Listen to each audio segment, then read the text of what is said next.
So I cried on the way home from this movie. I loved the premise of Leviticus, how there's an evil entity talking to teen boys and it takes the appearance of what they desire most, which in this case is each other.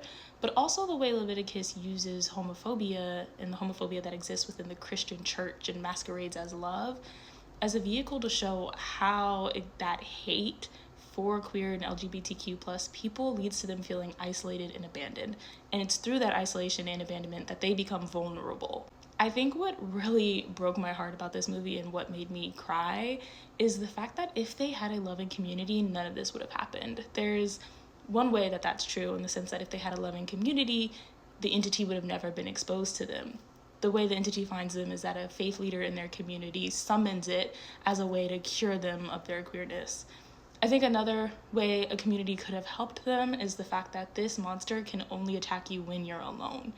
I kept watching this movie and thinking to myself that if this had happened to me or one of my friends, we love each other enough and we have such a strong group and we're so close to each other that we could set up a system to make sure nobody is alone until we figure out what the game plan is.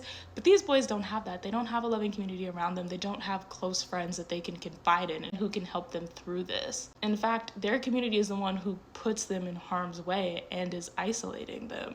And that to me was like the real horrifying thing to realize as I was watching this movie. Like the real horror was not the creepy monster that's stalking you and impersonating someone you love.